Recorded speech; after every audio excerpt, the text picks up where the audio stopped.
If you're a Christian and have ever been in or thought about being in a relationship, you've probably heard about this concept of the one. My wife is not the one.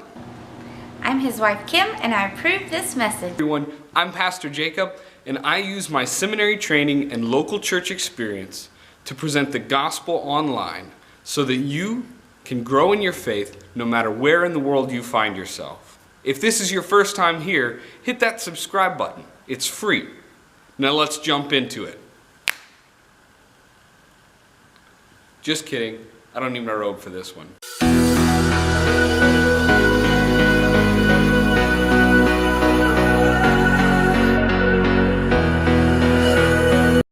If you're a Christian and have ever been in or thought about being in a relationship, you've probably heard about this concept of the one.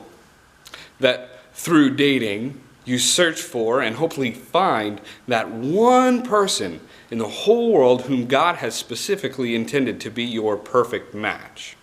And that once you find this one person, that all of a sudden everything in the relationship is going to be much easier. And I have to tell you something. As a pastor who is certified in marriage counseling, as a youth pastor who has seen hundreds of teenage relationships, and as a person who is happily married to my second girlfriend ever, I have to tell you that this concept of the one is completely false. The concept that there's only one person out of over 7 billion people in the world that is a perfect match for you, there's only one person whom you can have a right and godly relationship with, is simply not true and leans itself towards unhealthy perceptions of love and relationship. Think about it.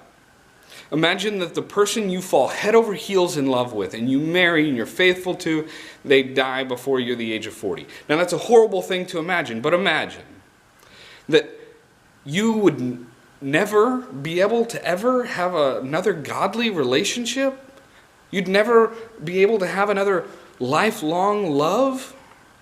Or that if you do find another person to love and to cherish for the rest of your days, that would somehow mean that the one who passed away isn't the one? See, this concept of there only being one is just absurd when you think about it like that. So my wife is not the one. You see, the truth is that there are any number of people with whom you can decide to dedicate your life to. And the relationship, no matter how perfect a match it may be, will be the result of your consistent choice to love the other person.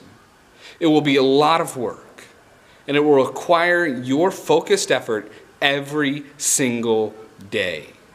So is my wife the one, in the sense that she is the one person that on the face of the earth that God has intended for me to be in a relationship with, and that because of that, our relationship is easier? As if God somehow, some way predestined our relationship? Heck no. But that is because love is so much deeper. Love is more than those butterfly feelings in the pit of your stomach. It is more than smiles and hugs.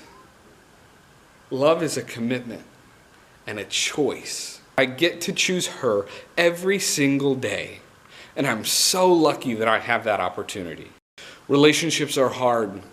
And to think that with that one person that God has for you, that all of a sudden things are going to be easier is just flawed. Love is a choice, love is a commitment, and love is hard. But it's the most beautiful and the most wonderful thing that this life has to experience and to grow in. So if you're in a relationship, make the choice to invest in your relationship. If you're married, you've already made that choice and that commitment. Now do the work that it takes to build the relationship. If you're not married, look at your relationship and decide, is this something that I can see myself dedicating the rest of my life to? Is it something that I want to pour out my heart and soul in? And if you're not in a relationship yet, do the work on yourself. Choose to invest in yourself. Make yourself the person that you would want to choose to be in a relationship with. If you need relationship advice, I'm always available to help. Just reach out to me on any of my social medias. I'm always willing to share my life experience to help enrich yours. Grace and peace.